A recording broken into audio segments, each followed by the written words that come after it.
Across Indonesian waters, the government is on the hunt for illegal fishers. Intensive fishing on an industrial scale is in full force here, and it's destroying the environment. Karena ada industri itulah, jarang sekarang udah pakai nyari ikan lebih mahal. To put an end to this, the Green Cops are out, tracking down these pirates of the sea.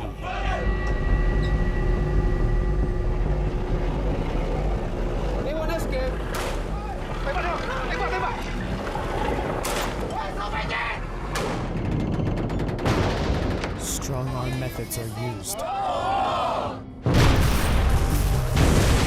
against these traffickers who stop at nothing and no one. Em nói đi.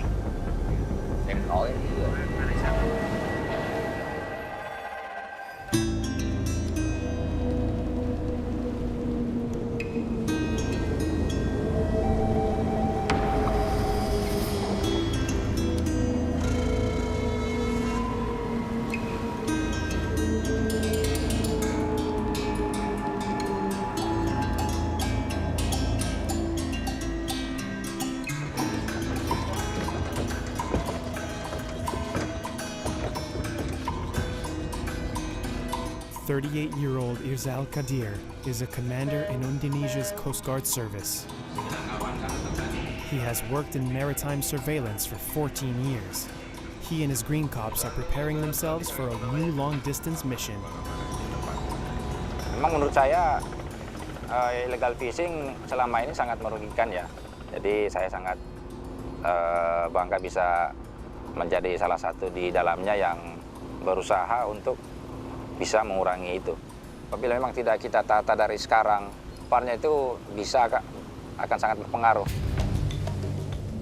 Numerous foreign fishing boats pillage Indonesian waters for their resources without official permission. Here, just like in the rest of the world's oceans, 1 fish in 4 is caught illegally. Whether it be through commercial fishing of protected species, unauthorized fishing, using prohibited methods, or even through slave labor, if fishing continues with these methods at the current rate, the sea will be emptied of fish by 2050. It's a bleak future, a future which the Indonesian government is determined to change. Keeping these waters in good condition is a huge economical and ecological issue for this country, which has 250 million inhabitants and is the world's 4th biggest producer of fish. With more than 17,000 islands between Southeast Asia and Oceania, Indonesia's waters are some of the largest in the world. A vast zone whose size makes it particularly difficult to keep under control. The mission for Captain Kadir and his men begins just off Singapore in the Strait of Malacca, a marine highway through which more than 50,000 ships sail every year. That's 1/4 of the world's marine transport. Jadi ini posisi kita. Ini ada nampak seperti lingkaran ini. Yang berwarna biru ini rencana rute kita. Ini yang Singapura, Selat Singapura. Di Selat Malacca. Jadi memang untuk potensi kemaritimannya yaitu dari segi kita perikanannya itu cukup banyak, cukup melimpah sumber dayanya. Kalau dari untuk segi pelayaran ya itu sebagai lalu lalang kapal-kapal yang dari luar, lalu lintas kapal luar yang di sini itu untuk keselamatan pelayaran navigasi. Nah, lalu lintasnya padat. It is common here to come across all sorts of cargo ships and trawlers, but also fishermen's handcrafted floating houses. But this marine procession is frequently disturbed by pirate vessels, which are very common in this part of the world. In charge of the maritime police, Irzal and his men carry out regular checks on those who travel along the strait. Today, those checks need to be carried out on a large Indonesian trawler. Dokumennya mau diperiksa dulu. Kita mau periksa dokumen aja.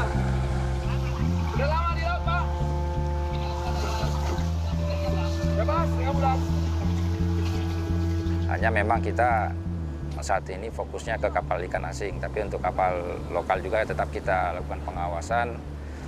Tapi bagi yang melakukan pelanggaran berat juga seperti pengeboman dan saat ini juga menggunakan alat tangkap itu tetap kita tindak juga untuk kapal lokal.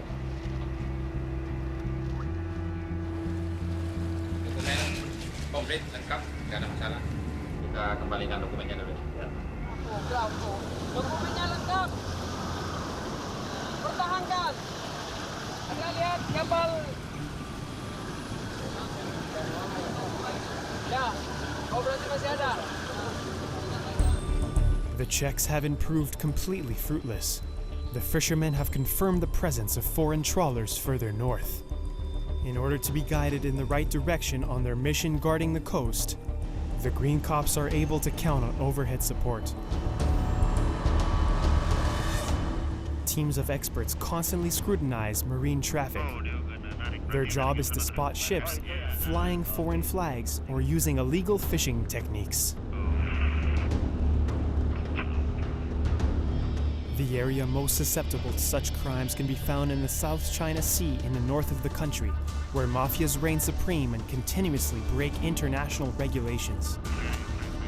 Predatory cargo ships and trawlers from China, Thailand, or Vietnam come to raid Indonesian seabeds outside of their own borders.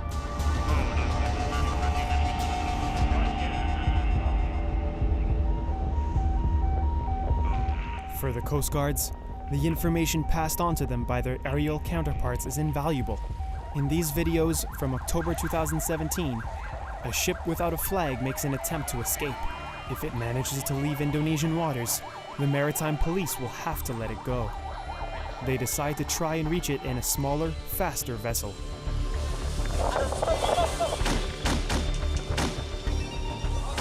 But these operations are not without risk. Illegal fishermen are often armed.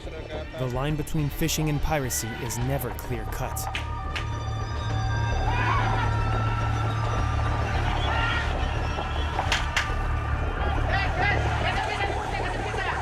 Kasih bisa.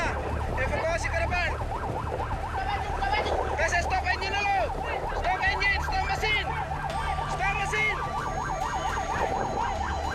After several warning shots fired, the Green Cops managed to board and search the poacher's ship. Since 2014, staff reinforcement in the Maritime Police Service has facilitated the arrest of hundreds of foreign boats committing illegal acts.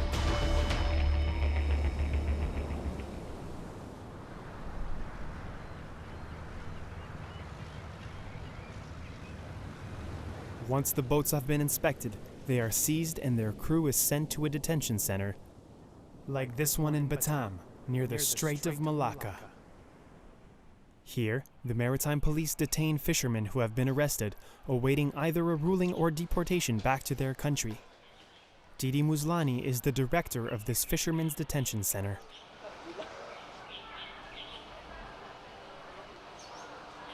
Nah, ini penampungannya ini, rumah penampungan awak kapal. Karena ini tempat penampungannya. Ini ada yang baru kemarin ini, bulan akhir Maret itu. Karena ini ABK non-justisia, nanti kalau sudah ada selesai, ada yang jadi saksi atau udah selesai proses, nanti dipulangkan. Kalau biasanya itu dari kapal Vietnamnya ada yang jemput atau dipulangkan lewat imigrasi. Gitu. Ya sekitar 300-an orang ada pernah di sini. Pernah ditampung di shelter ini. These sailors turned prisoners, often very young and from poor backgrounds, have become caught up in this new war over marine resources. Balik. Balik. Mau pulang? Vietnam. Mau pulang nggak? Jadi dia nunggu ini, Mas. Nunggu proses pemulangan ya. Nanti setelah ini dikoordinasikan dengan imigrasi, dengan kedutaan. Kalau misalnya udah selesai dimintai keterangan, nanti dipulangkan kalau yang non justisia itu.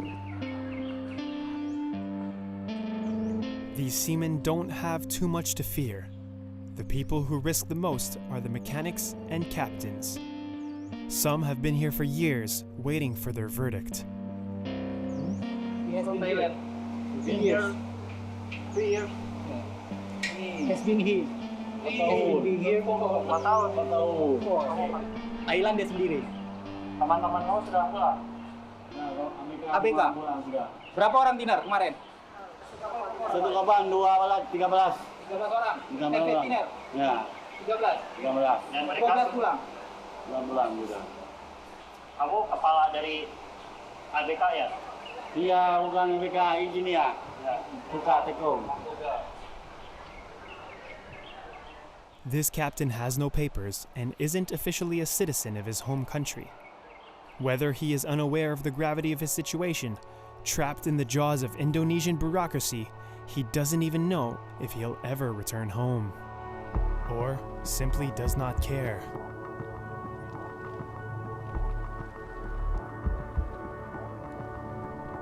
On the docks by the detention center, there are around 50 boats recently seized by the Coast Guards. Ini kapal-kapal Vietnam ini, Mas. Vietnam semua. Ini cuma nama-nama kamuflase aja, dia sebenarnya Vietnam.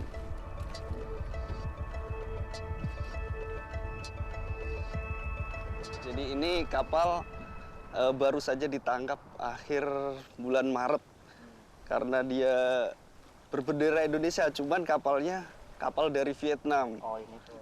KG ini ya, dari Kinjang kalau dia bahasa dia itu, dari negara apa, daerah bagian di Vietnam itu. Gitu. Ini kan hampir sama ini dengan ini. Jadi ini adalah alat tangkapnya untuk patrol ya, yang dilarang di Indonesia. Mesh size-nya ini 1 cm ini nggak boleh nih di Indonesia ya. Tertangkap yang masuk dalam jaring nih. Lumpur-lumpurnya, ikan-ikan besar kecil masuk semua di sini. Jadi merusak dia. Ya di dasar perairan itu. Jadi ikan-ikan yang masih kecil, masih baby fish itu tertangkap semua. Perasaannya kok masih banyak ya yang kapal-kapal melakukan illegal fishing. Padahal selama ini kan udah ada shock terapinya, biar efek jerah. Tapi kok masih ada juga lagi yang... The techniques the Indonesian green cops use to deter these fishermen are radical, to say the least. Tenggelamkan.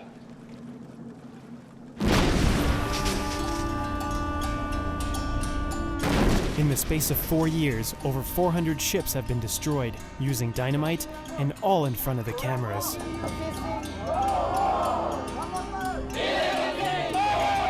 These newsworthy scenes are orchestrated by the Minister of Maritime Affairs, Susi Pujiastuti. The daughter of a fishmonger, Susi was a powerful businesswoman dealing with transport of fishing products before becoming minister in 2014. Ever since, she has run an explosive communications campaign against illegal fishermen. Knowing exactly how to get through to those she was targeting on the 17th of August 2016, the minister destroyed 71 boats to celebrate the 71st anniversary of Indonesian independence. Amongst these ships was the Viking, wanted by Interpol for the trafficking of protected species. The freight ship, which poached under a Nigerian flag, was blown up to the west of Java, right in front of Pangandaran, the birth town of the Minister of Maritime Affairs.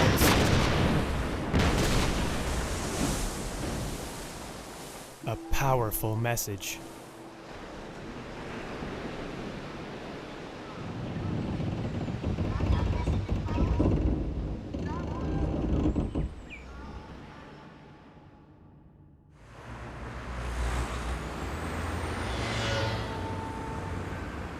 Indonesia is the world's 4th most populated nation.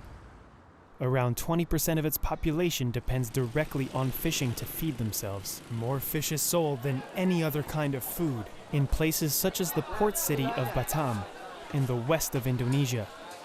With just over 6 million fishermen, the sector also provides numerous jobs for women and children. Illegal fishing causes the country to lose the equivalent of several $1 billion, placing the economic sector in serious danger.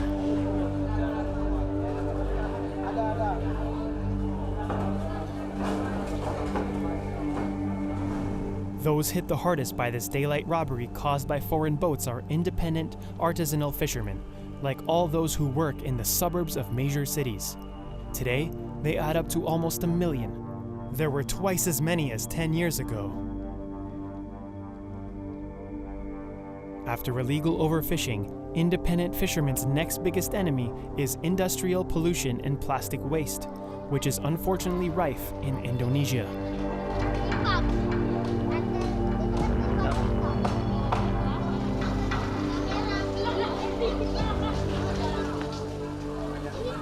Ada buang, jadi masyarakat buang ke laut, lanjutnya ke sini air dalam, air pasang besar, ke darat. Sampahnya buang ke laut semua orang. Itu jadi kotor ini jadinya. Ya, sampah. Demam berdarah. Enggak lah, enggak. Sering juga. Eddie is one of the independent fishermen in this village built on stilts, which over the course of a few years has become an open landfill site. Air pasang ini sampahnya pada masuk ke situ semua. Jadi orang dari sana, Tanjung sana, buang sampah, tetap larinya ke sini semua. Itu ada yang mengungut plastik itu kan ada. Sekarang enggak ada lagi orang yang ini. Yang mengungut, yang menampungnya ada. Cuman masyarakat tuh malas mau nyari-nyari gitu.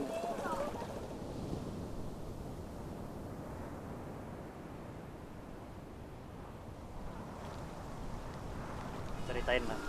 Kalau dulu enak mancing. Nah, kalau sekarang udah sulit. Karena ada industri itulah. Ini kalau pencemaran itu lah. Kalau dulu kapal-kapal itu kan pada nggak ada lewat sini kan. Sekarang kapal-kapal besar pada wah. Jarang orang sekarang udah pakai cari udang aja. Udang lebih mahal. Pada ikan.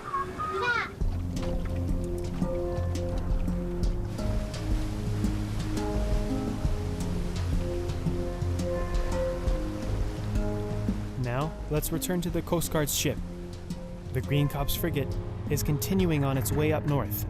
It's heading towards the Natuna Islands in the heart of the South China Sea. Life on board is punctuated by meals cooked up by the chef. Life for the ship's 20 sailors is bleak, but above all, it is a choice, and many see it as a vocation. Ini ada 1, 2, 3, 4, 5 orang. Ini untuk istirahat ya cukup lah. Bahwa saya merasa bangga dengan saya bisa ikut andil di kegiatan menjaga kelestarian, terus berbakti lah. Kalau saya lebih kepada mengabdikan diri kepada negara kita, negara Kesatuan Republik Indonesia, bahwa memang kita yang harus menjaga. Kalau bukan kita ya siapa lagi.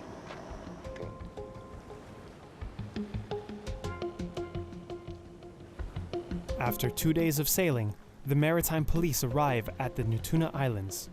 The archipelago is made up of over 200 wild islands within an undamaged ecosystem. This outpost provides the Coast Guards with a place to load up on provisions and a place to take shelter in the event of a storm. Hari ini kita masuk ke Sedanau Natuna.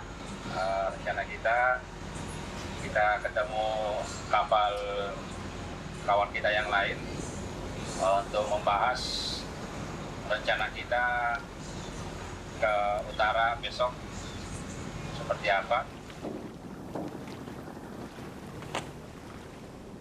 Sedano is a small port built on stilts. Around 1,000 people live there and survive mainly thanks to fishing. Rizal, the captain, reassesses the weather forecast. At this latitude, good weather can be deceiving. Kita sedang melihat tapi kalau tertutup awan nggak nampak itu cuacanya menurut masyarakat setempat kurang bagus. The storm sweeps across the islands. The crew are out of action, and they each enjoy this downtime in their own way.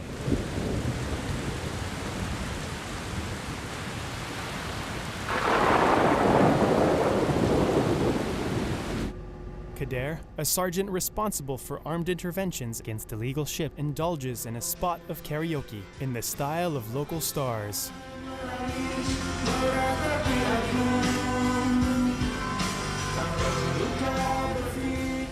Saya keluarin keringet ya, jadi kayak olahraga aja.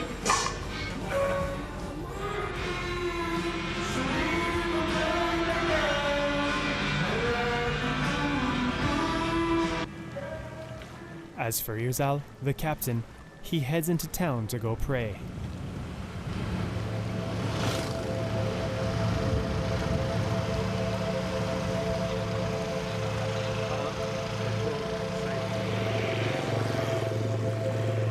Although Indonesia is home to a mixture of different Asian cultures, its population is mostly Muslim.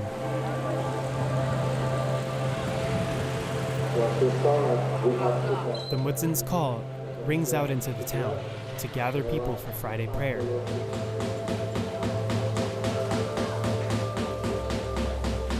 The worshippers' colorful garments speak of a traditionally open Islam.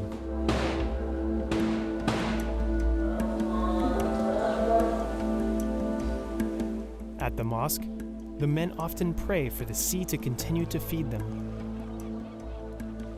Amongst them is Herman, 36 years old, whose ancestors have fished for generations.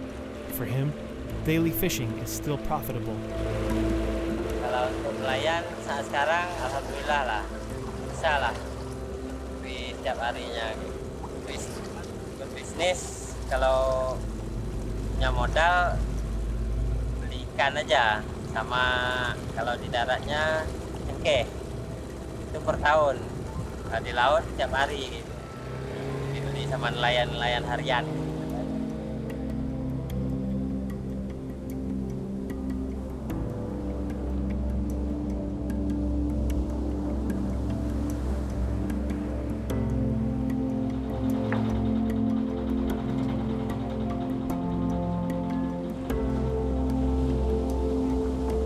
The first task of the morning is to bring in the nets, which are full of small fish. Macam-macam ikan yang kayak kecil-kecil kayak gini, besar kayak gini juga ada nih masuk. Ini ikan segini, ikan teri, tamban, pemayu ini ada juga lah. Iya ada. Dari bapak, dari kakek dulu sampai bapak sampai kita. Herman has begun fish farming, which is one of the solutions he's found to make up for overfishing and allow for the growing demand for fish. This is where he lives on the waterfront, in this house built on stilts. He farms fish which are in demand in the Asian market. Kalau ikan hidup jualnya ke kapal yang Hong Kong yang masuk ke kita. Ikan kerapu sama Napoleon itu. Kalau Napoleon 900-an. Kalau kerapu yang paling tinggi, kerapu tikus itu 700-an. Apa namanya? Ripang.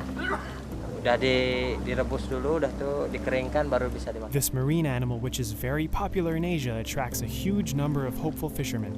Some types of it sell for $1,000 a kilo on the Hong Kong market and is used for traditional Chinese medicine. Herman, however, is all too aware of the limits of the fishing industry. Harapan orang tua kita kan maunya jadi PNS. Jadi kita maunya ke laut, jadi nelayan. Ya, kalau untuk anak-anak nanti kita usahakan bisa lebih maju lagi lah, gitu kan. Ya, nggak usah ikut kita.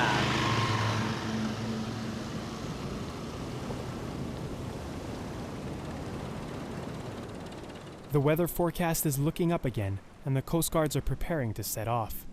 Tomorrow, the Green Cops will carry on their hunt for traffickers. Nah, sehingga yang yang data kita yang kemarin yang dari air surveillance itu ada di seputaran sini dia mainnya.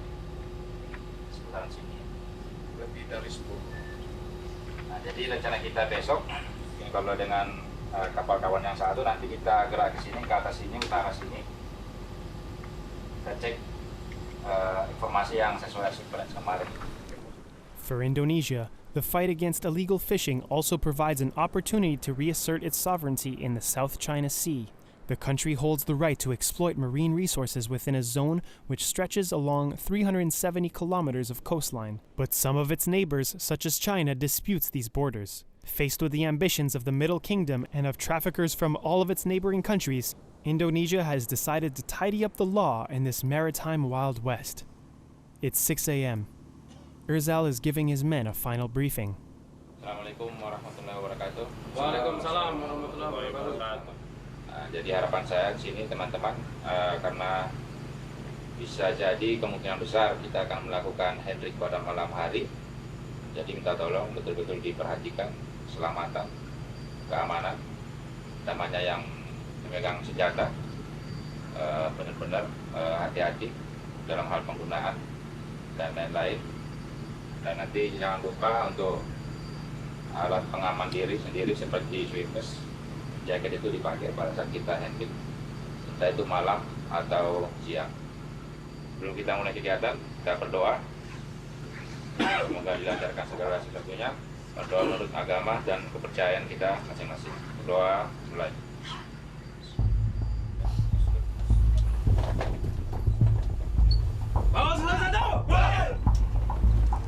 The Green Cops are about to go into battle. It's the calm before the storm.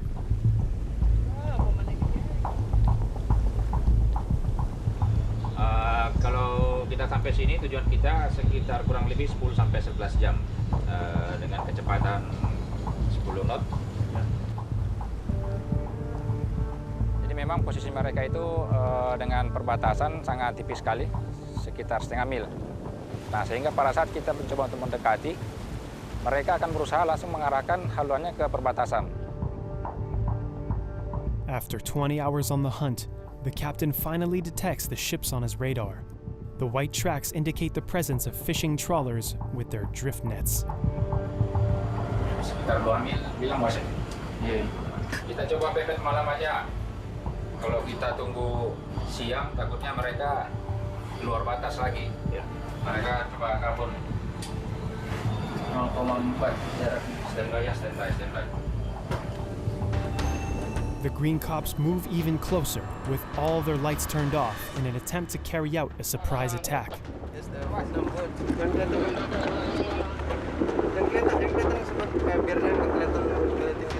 Kasih di save ya. Nanti kalau memang disuruh ini, save-nya di ini baru ditembak ke atas.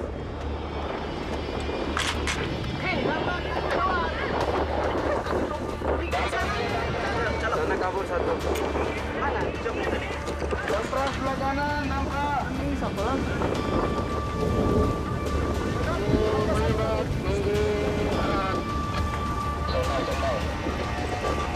Mobil standby.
In order to speed up and dispose of any evidence, a Vietnamese sailor with his machete in hand attempts to cut the rope attached to the fishing nets. The poachers make a last-ditch attempt to escape and get back into Vietnamese waters, so Irzal makes a radical decision. He launches his ship at full speed at the fugitives.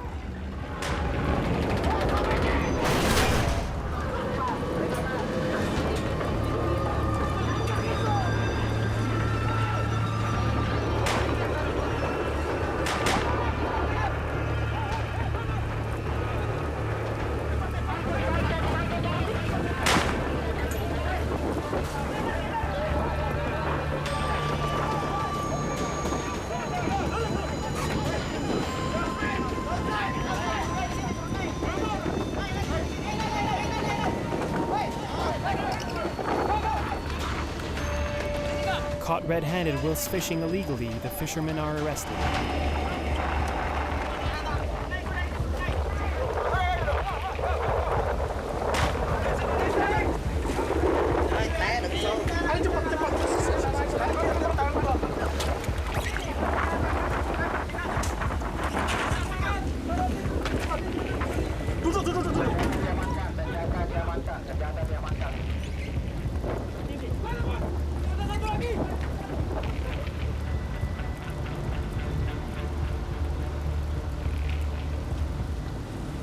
jangan terlalu mepet, jangan terlalu mepet. Udah, gitu aja dulu. Jangan terlalu rapat, jangan rapat. Biar dia main. Ya, potong. The green cops try to cut the poachers' trawl net cables. They get nowhere, so order one of the Vietnamese sailors to cut the cable himself. Kalau bisa udah makan langsung aja sih.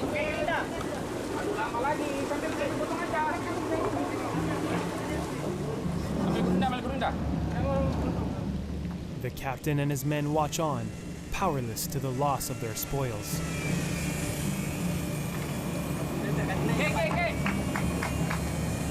Radio.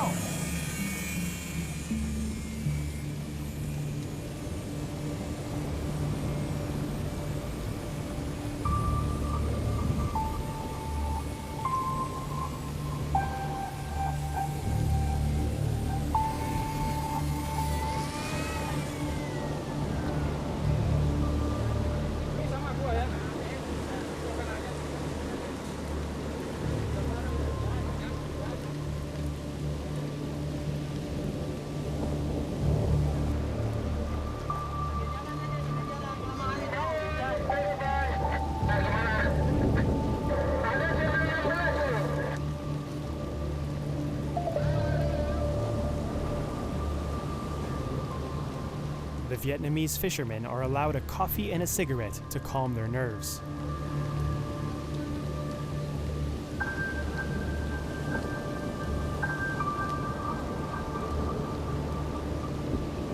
The language barrier prevents any conversation between the cops and the fishermen. Gabriel, the head mechanic, attempts to communicate by drawing pictures. Unsurprisingly, the Vietnamese men claim ignorance.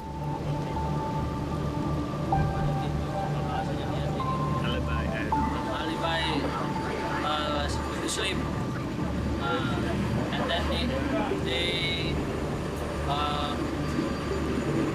go to in the Indonesian water. Kalau dikira ya saya rasanya pasti sadar, soalnya posisi kapal kan lagi menyala, terus mereka kan lagi sedang fishing kan.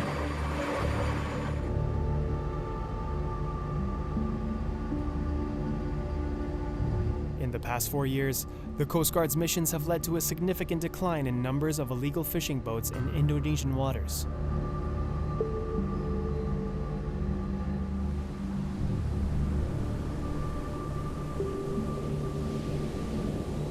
The fishermen have spent the whole night on the engine room floor. In the early hours of the morning, their ship, which has been sailed overnight by the Green Cops, is extensively searched.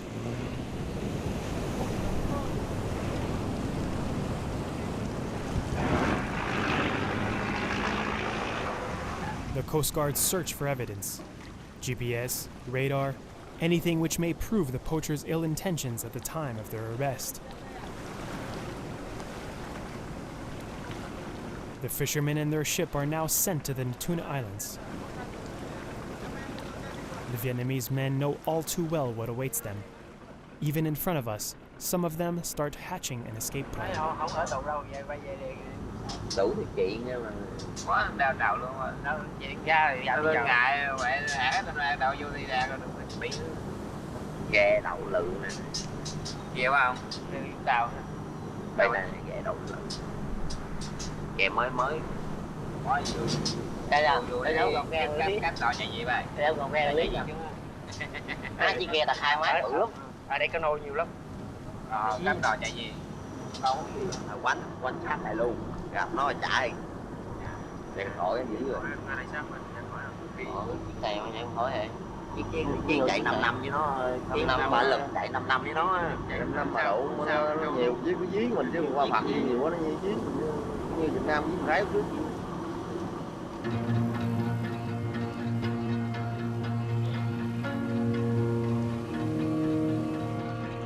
Terus jangan di depan rantai gitu.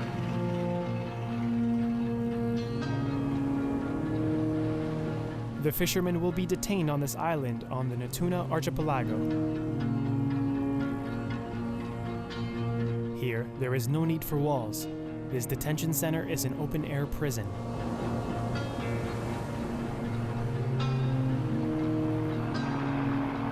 Their fate is now in the hands of Indonesian powers. celebrates their fishing boat's final journey. It will now be added to the ranks of boats, which will eventually be sunk to the bottom of the ocean.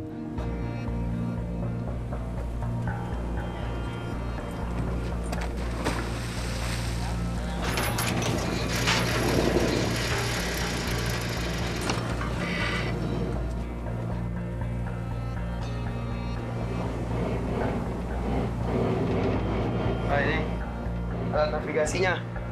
Jadi semua alat navigasi yang ada di kapal itu, yang kebetulan ini cuma ada 4.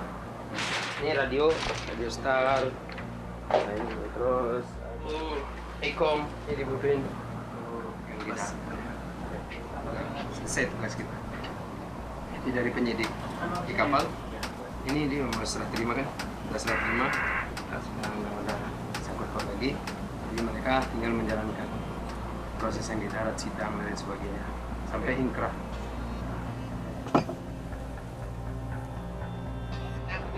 Nam dari Batam ya. Ke Butau à? Butau. Assalamualaikum.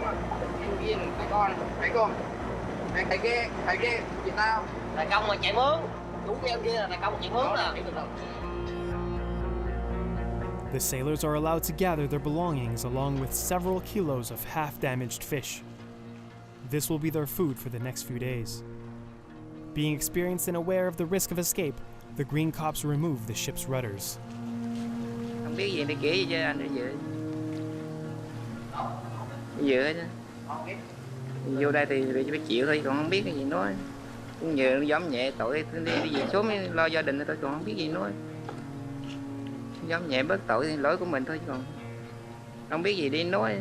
Giống nhẹ tội mình đi về xuống thôi.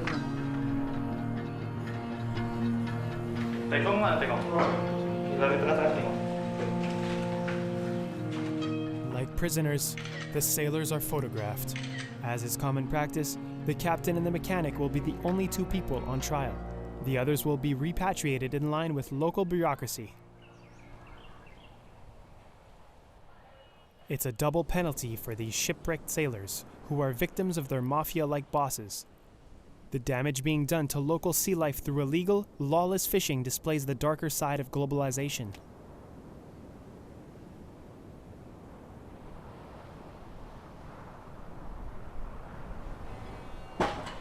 We're back in Jakarta, at the biggest fishing port in Indonesia.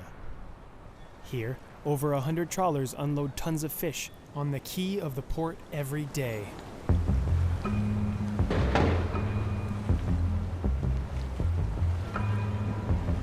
Behind this excessive fishing lies a major human trafficking industry uncovered by a recent investigation. More than 4,000 men are said to be working as slaves on ships crossing over into the Indonesian waters. The scandal was revealed by another kind of green cops. For several months now, activists from NGO Greenpeace and their ship named Rainbow Warrior have been leading a campaign against human trafficking at sea. It is undoubtedly the largest scale example of modern slavery so far in the 21st century. Arisvia is the head of the Indonesian office of Greenpeace. So this is the radio operator room. For all the communications in the ship should be monitored and controlled from this room. Jadi ini salah satu laporan yang kita terbitkan tahun 2015 yang lalu ketika pemerintah Indonesia baru saja terpilih dengan pemerintahan barunya. Kita sudah identifikasi di awal ada persoalan serius memang terkait dengan penangkapan ikan yang dilakukan oleh kapal-kapal ex-asing yang beroperasi di Indonesia. Kita dapati memang persoalan serius di samping kegiatan perikanan yang merusak, juga dengan eksploitasi pekerja di atas kapal. Jadi eksploitasi ABK di atas kapal, dan beberapa kasus yang sudah terkuak di sana adalah banyak kru ya tahun 2013 sampai dengan tahun 2014. Kita juga melihat bahwa ini persoalan global, tidak hanya terjadi di Indonesia. Ketika pengelolaan perikanan tidak memperhatikan aspek sosial kehidupan nelayan, itu sangat membuka dua kasus kriminal yang paling mendasar atau perdagangan orang, di mana ABK begitu mudah dipindahkan dari satu lokasi ke lokasi yang lain, dari satu kapal ke kapal yang lain. Terus yang kedua adalah begitu masifnya kegiatan ilegal ini tidak terdata dan tidak termonitor oleh pemerintah. Jadi memang pemerintah kehilangan kendali dalam melakukan pengelolaan perikanan di Indonesia.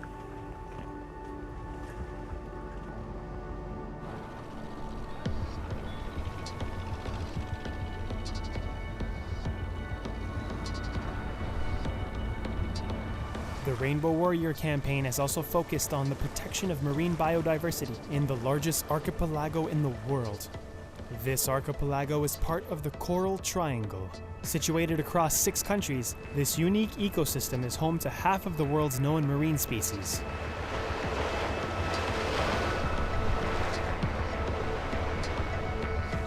This oasis paradise is essential to the survival of the hundreds of thousands of fish which spawn in these waters. Often compared to the Amazonian tropical forests, these reefs act as the lungs of our planet. They help to preserve its climate and protect local populations from the ferocious sea. However, for several years, huge sections of these natural barriers and alcoves have been subjected to an onslaught of damage created by humans. Faced with a shortage of fish in certain zones of the reef, some Indonesian fishermen are resorting to using some of the most destructive fishing methods in the world.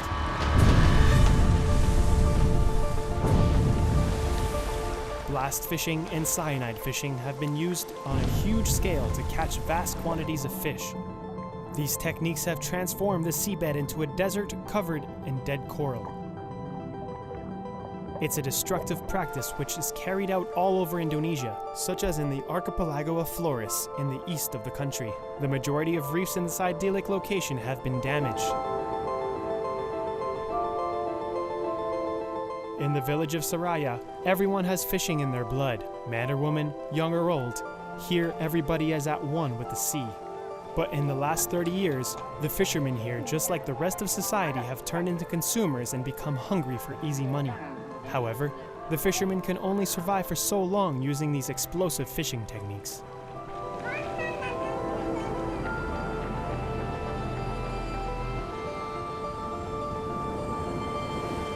Bintang, 35 years old, has been a fisherman since he was young. For years now, he has witnessed the dramatic consequences of this type of fishing. Makin mengurang. Mungkin kebanyakannya yang menangkap yang dari luar apa. Kebanyakan menangkap daripada ikan. Nah, kalau ya benar juga. Mungkin pengaruhnya sekarang koral-koral itu, Pak. Ya mungkin yang dulu-dulunya itu kena bom atau apa tuh. Tidak pernah. Jangankan pakai bom, pegang bom saya takut. Mercun itu saya takut sekali. Ya, membahayakan karang, membahayakan diri sendiri juga. Meledak, ada yang biar sampan-sampannya tidak dapat, tangan patah. Kalau sekarang sudah tidak ada ikan ini. Dulu sih memang, tapi sekarang saya tidak yakin mau begituan.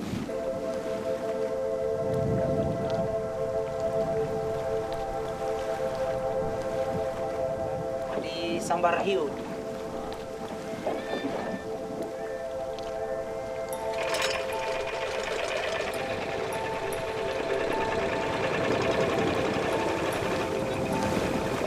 Faced with a rapidly declining stock of fish, fishermen must now venture further and further and take even greater risks. Experts say that 20% of the planet's reefs have already disappeared due to pollution, overfishing, and the use of explosives. In an attempt to prevent things worsening, environmental organizations, along with coastal communities, have put in place a system to revive the coral. The inhabitants of these port towns will now become the guardians of their own surroundings. Coral Guardian is one of these NGOs. It has developed an ecotourism program in order to involve both locals and tourists in replanting coral in the damaged reefs. Sutopo, 34 years old, is a marine biologist specializing in coral reefs. He has been bringing foreign tourists to the island of Soraya Casil on the Flores Archipelago for 3 years. He's gonna make you famous.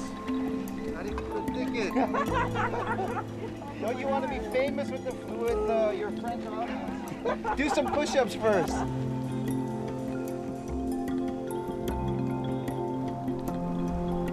But now they know how to make the bomb. And then to collect the fish is more fast and then more big quantity. Indonesia is really easy to get chemicals to make the bombs. Right? Okay. But I know they use the 20-liter jerrycan of the benzene. They mix inside and they have cables. It's like 50 meters cables, and they just connect from the boat. Really easy to get the money. When he going to use the dynamite fishing, he just 5 million, 6 million. Rupiah. Yeah, that's it. So that's like $400 almost. Yeah, every day. So time 30 days, 1 month. And people, they just throw the anchor in their village, they will get mad. Get angry. Hey, no. That's how the fish. That's our future. Right? So yeah, the fishermen, they agree, they trust us to approve. They understand, they follow the progress. This project is only the tools. Tool, right? Yeah. You cannot fish all the destroyed coral in this area, or all in Labuan Bajo, you know? Holiday and education. Yes. You know, you're going holiday, but you get some good. Holiday making a difference. Yeah, holiday you get something, not just hangover. Holidays which are not only enjoyable but also beneficial for these areas around the island. Fishing is now banned in these areas thanks to the campaigns run by NGOs and public authorities. Sutopo and the local fishermen have set up artificial structures distributed across more than 10,000 meters squared of reef. Tourists are now able to discover the beauty of the coral reefs at the same time as helping to preserve the local environment. The first task for these marine guardians in training is to gather any live coral from the damaged reef in order to restore it. This, in few months, they already died. This is broken, this is dead part. On the top is a live one. And then you can save them. Anyway, they will die if you not save them. How that you save them? You remove the dead part, and then you keep the live part, you attach on their sternum. Then they will grow in, they will cover all the tables. And then you have to be careful, make sure they are attached properly. And if you still move by the current, and then the wave, they will die of the table.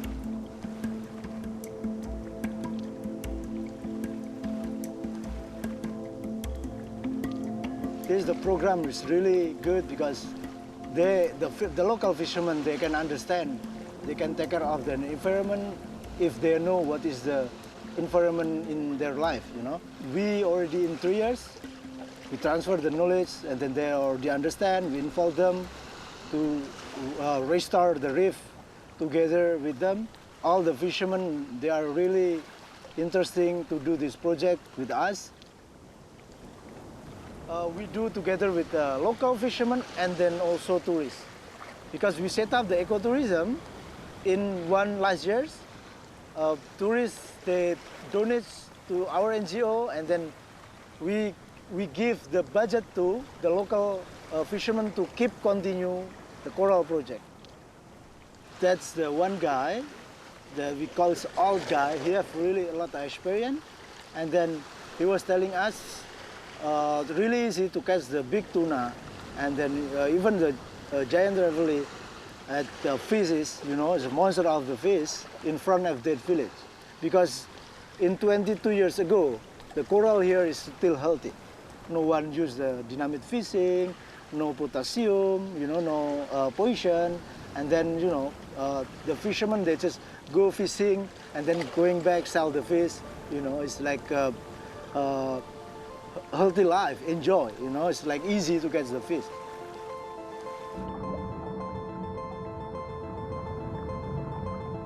Thousands of cuttings from different species of coral have been transplanted onto these metal structures. Consequently, these artificial reefs have regenerated biomass reaching up to 15 tons of fish per kilometer squared.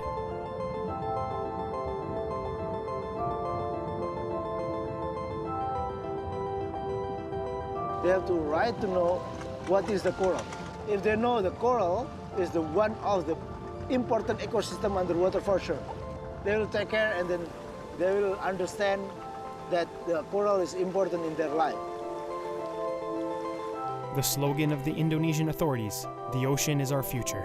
The actions of the Green Cops have put a stop to some of the illegal fishing and increased the country's fishing resources. Citizens' actions have set a precedent in encouraging locals to take care of the sea. These are all initiatives which bring hope of being able to save this invaluable ecosystem for the sake of everyone's survival.